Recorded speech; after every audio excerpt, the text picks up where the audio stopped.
Պարոն Ավինյան, այս ոնց որ նշեցիք, այս հարցը երկարաժամկետ տարիների լուծում պահանջող եւ բազմաշերտ հարց է։ Ու կարծում եմ սա ամենամեծ բարեփոխումն է, եթե արվի Երևանում, բայց սենց մի հատ ես դիտարկում ունեմ եւ վատ իմաստով չեմ ուզում հնչի, բայց ցանկացած բարեփոխում, որ դուք արել եք վերջի 3 տարին, այդ բարեփոխումները ծավալով ու բովանդակությամբ ավելի փոքր են, բայց որևէ մեկն էլ կյանքի չի կոչվել այնպես, ինչպես որ հայտարարվել է։ Դրա համար ես մի քիչ թերահավատ եմ։ Օրինակ տրանսպորտի գինը երբ որ բարձրացնում էին, ասում էին, որ դա չի աշխատի, դուք նոր ընդունում եք 2 տարի, մի տարի հետո, որ թեր հավաքագրում է լինում տրանսպորտում։ Հետո ասում էի կարմիր գիծը կբեռնաթափի, կարմիր գիծը որևէ բան չի բեռնաթափ։ Տելսելին ասում էինք մի տվեք մենաշնոր, միջև հիմա վճարումների հետ խնդիր կա, թե մետրոյում, թե ավտոբուսներում։ Ասում ենք խցանումների խնդիրը կա, դուք հարցազրույց եք տալի, ասում եք դեղինի տակ մարդիկ մտնում են, խցանումները դրանից է։ Սենց հարցերի շուրջ ուզում եմ ասեմ, դուք գոնե վերլուծեք ձեր նախկինում արած բարեփոխումների փորձերը ու հասկացեք ինչ է խնդիրը։ Այս փուլում կարծում եմ Երևանը պատրաստ չի այս անձնակազմով նման լուրջ բարեփոխում անի Կիրճում, որովհետև դա հետք է թողելու տարիներով, դա տրանսպորտի գին չի, որ բարձրացնենք, հետո իջեցնենք։ Դուք նշեցիք, որ ԵՏԻՄ օրենքը, Երևանի ՏԻՄ օրենքը փոփոխվելուց հետո նոր կարող ենք հատուկ պահպանվող գոտի սահմանել։ Ավելի տրամաբանական չի այդ փոփոխությունները արվեն, ավականին իր լիազորությունների շրջանակում ազատագրի այն մասերը, որոնք հնարավոր են, հայտարարի այդ հատուկ պահպանվող գոտին, նոր հետո այդ գոտու շրջանակներում ինչ-որ նախագիծ բերվի, որովհետև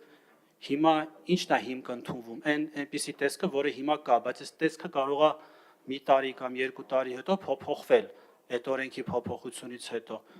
Այսինքն կարծում եմ ինքը վաղաժամ է, այն իմաստով, որ պատրաստ չի Երևանի քաղաքապետարանը այս բարեփոխումը այն ծավալով իրագործի, որով որ հայտարարվել է։ Պարոն Գրիգորյան, ես երևի թե ձեր ընդամենը մի դիտարկման հետ կարող եմ համաձայնել, որ միգուցե ավականու այս կազմով շատ կարևոր եւ խորքային բարեփոխումները շատ դժվար է իրականացնել եւ բազմաթիվ խնդիրներ են ստեղծվում նաեւ հենց այս դահլիճում հնչող մասնավորապես մեր ընդդիմադիր գործընկերների նարատիվների հետևանքով, որովհետեւ դրանք գիտեք ինչ են խրախուսում, դրանք խրախուսում են անպատասխանատու վերաբերմունք, դրանք խրախուսում են հենց կամահրանք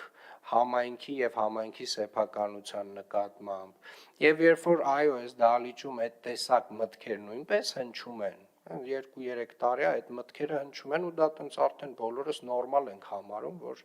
հա տենց կարելի է այդպես անել միգուցե շատ դժվար է իրականացնել որոշակի բարեփոխումներ բայց ձեր մատնանշած գրեթե բոլոր ուղղություններով կարևոր փոփոխություններ են տեղի ունեցել եւ այս 3-4 տարվա ընթացքում կներեք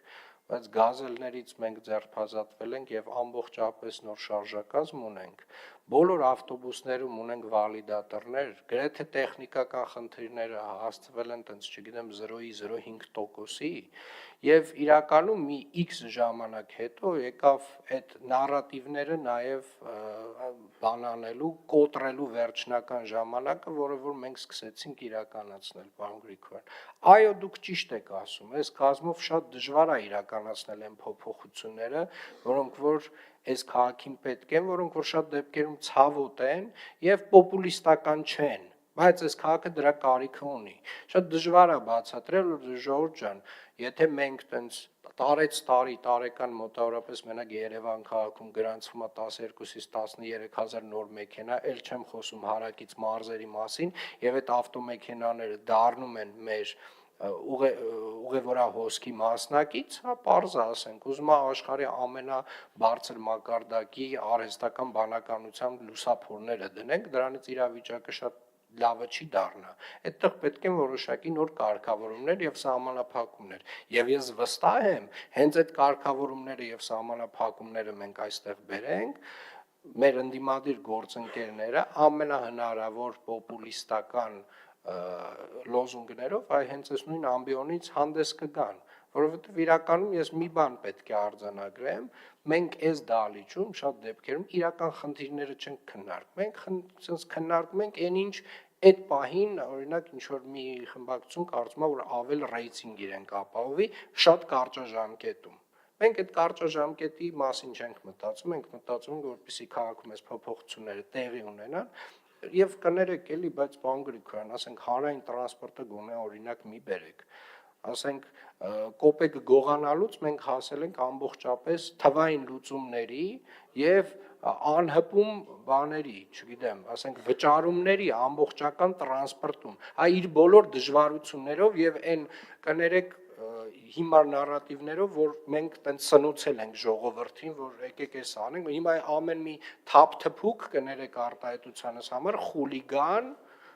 ասենք խուլիգան, բառից բուն իմաստով խուլիգան, ասենք կարա բռնության ենթարկի վարորդին ու դե ասի ես բոյկոտ էի անում, այ քեզ բան, արձագանք։ Պարոն Ավինյան, դուք գազելները նշեցիք, բայց երբ որ դուք վարորդների վրա արդեն դնում եք պարտավորություն, որ իրանք պետքա նաև դրամի վճարմանը հետևեն, դուք էլի հետ եք գալիս այդ հին բարքերին, ու այդ ձեր ասած խուլիգանական դեպքերն է դրա հետևանք են։ Բայց ամենակարևորը, դուք ունեք մեծամասնություն ավականում, ու ավականին ձեզ չի խանգարում որևէ բարեփոխում անելու։ Այստեղ իմ ասած էությունը դուք բաց թողեցիք։ Իմ ասած էությունը հետևյալն էր, որ ձեր ցանկացած բարեփոխման մեջ փորձեք գտնել այն թերացումները, որոնք որ ակնհայտ են, դուք էլ լավ գիտեք, որոնք են։ Դուք խցանումներից եք խոսում ու լուծումը ասում եք շատ բարդ է, որտեվ 12000 ավտո կա։ Դեռ 23 թվականին մենք առաջարկել ենք մեր խմբակցությունը, որ փոքր կենտրոնում շինարարությունը մի թույլատրեք այս ծավալի, չէ՞ որ այդ ավտոները կարող են գնել 3000 անգամ ավել ավտո օրեկան։ Բայց այդ ավտոները ինչու են գալի փոքր կենտրոն։ Իրանց գալու նպատակը պետք է հաշվի առնենք, ոչ թե ավտոների գնման արագությունը։ Ու դուք ասում եք հարցերից չեք ուզում խոսալ, բայց ես հիմա շատ դետալներով ձեզ ասում եմ խցանումները ինչ են առաջացել, դուք ասում եք ավտոմեքենաների քանակը ավելանում է, դրանից են առաջանում։ Այո, սա արեք սահմանափակումներ, բայց սահմանափակումներից առաջինը պետք է 23 թվականին անեիք, երբ որ սկսեիք դադարեցնել Երևանի փոքր կենտրոնում բազմահարկ շենքերի թույլտվությունների տրամադրումը։ Պարոն Գրիգորյան, մենք հիմա կարող ենք տենց տարատեսակ